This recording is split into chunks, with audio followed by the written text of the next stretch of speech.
YouTube? It's your boy Spray Paint back at you another video, man. Y'all know what it is. Y'all step in the building, smash that like button. We in these YouTube streets with it. So this segment, we got to talk about Cam interviewing the Punisher, one of the S workers that's included in the Diddy trial, man. You feel me? Everybody been wanting to know what's going on. Y'all can remember all of these different pictures popped up of these S workers, but this particular S worker, the Punisher, Cassie, been doing business with him. And you want to know what's so crazy, man? Killer, I give it to Cam. He's good at journalism, you feel me? Because he was asking some interesting questions that everybody wanted to know. And he got straight to the meat and potatoes. Because he asked, how was the box when he got it from Cassie? You feel me? And the Punisher, he straight up said he couldn't even get in the mood because Diddy walking around with a veil on his head, whacking himself. You feel me?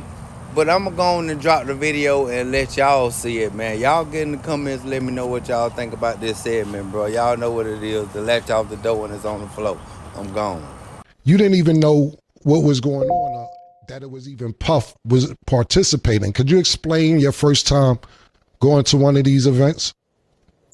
Yeah, so I really believed they were a married couple. Like when I got there, I didn't recognize Cassie. Right. Like I saw her face, she looked familiar, but honestly, when I saw her, I thought she was Megan Good.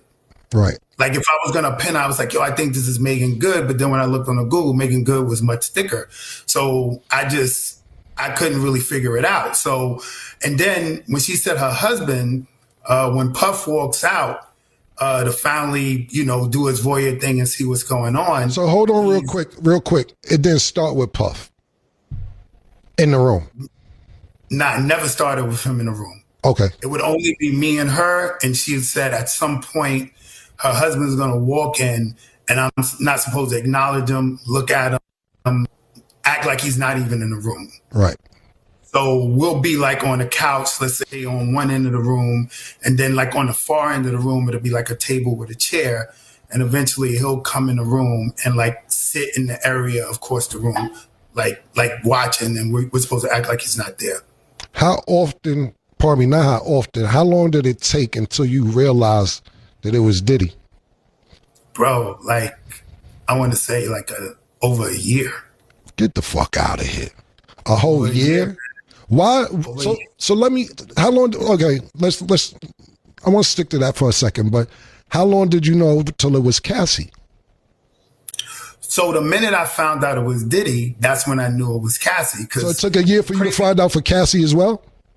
Yeah, yo, okay. I didn't recognize it. Like when I jumped out of it, I did try to do the Google searches. Like I wanted to try to figure out who it was, right. But I'm Googling a married couple. Right. So every result I'm getting is not leading me to the right places because they're not married. Got you. So then, and I never found out with a visual cue. It was a hotel, the ex's house, and I would get there, let's say 2 a.m, and sometimes nothing would pop off for hours. So in this case, they threw me in like an extra room in the suite. Mm-hmm. And just to kill time, I happened to cut on the TV, but in the TV had a welcome message. So the TV said, yo, ex's house would like to welcome Mr. Sean Combs. And I'm like, yo, this is crazy. Like, I had no idea, man. So that's how you found out that it was Cassie and Diddy by just cutting on the TV and seeing the introduction on the television. Wow. On the TV. Wow.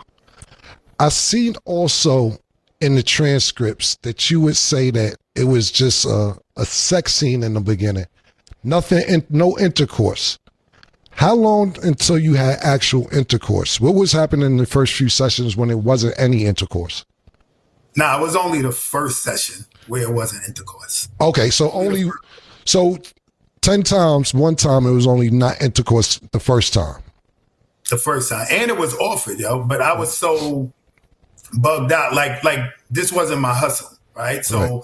I'm really in there thinking this is a married couple and they want to do some voyeur sexy scene. Mm-hmm. So we did the like set up on the couches, the baby oil rub down or whatever. And then at some point, Puff jumped up. I didn't know it was him. He left the room. She left the room to talk to him, and she came back like, "Yo, that was perfect. We happy. We good." And then she said to me, "Yo, do you want to finish?" Meaning, I guess, do I want to bust a nut out? You know what I'm saying?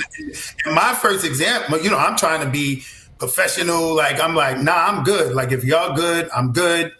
This ain't about me. And I just left, but she did say, all right, well, when we get back in town, we want to hit you again. Is it okay? I'm like, yeah, I just got $2K to rub down like a super bad chick. So of course I'm down if you want to hit me back. But it was offered to me the first time, and I actually turned it down, trying to be on some professional. Right. Was baby oil mandatory? Mandatory, Yeah, he got a baby oil. That's just mandatory. I seen also in the transcripts that you said it was just supposed to be like a sexy scene, meaning that Puff would tell you to move the candles a certain way, or tell her to move the candles a certain way for lighting purposes for his visual. Could you explain that? Yeah, so like when I first got in there, she made it clear that this was a scene we were setting up for her husband. Okay. So, it was like couches, all the furniture in the suite was covered in sheets. Like everything was covered in sheets. So it was like a single chair across from like a big sofa. And we were supposed to sit on there and I'm supposed to put oil on myself. She's supposed to do the same. And then at some point we're rubbing on each other and we doing little like masturbating. I'm masturbating, she's masturbating, but you could tell it was act. Right. Like we're like in character, like one of them corny Cinemax movies. You know what I'm saying? Like the sex scene in them little Cinemax movies. So we're trying to make it look like the part, and then he would give subtle cues because he's across the room and the room's dark, everything's candle lit.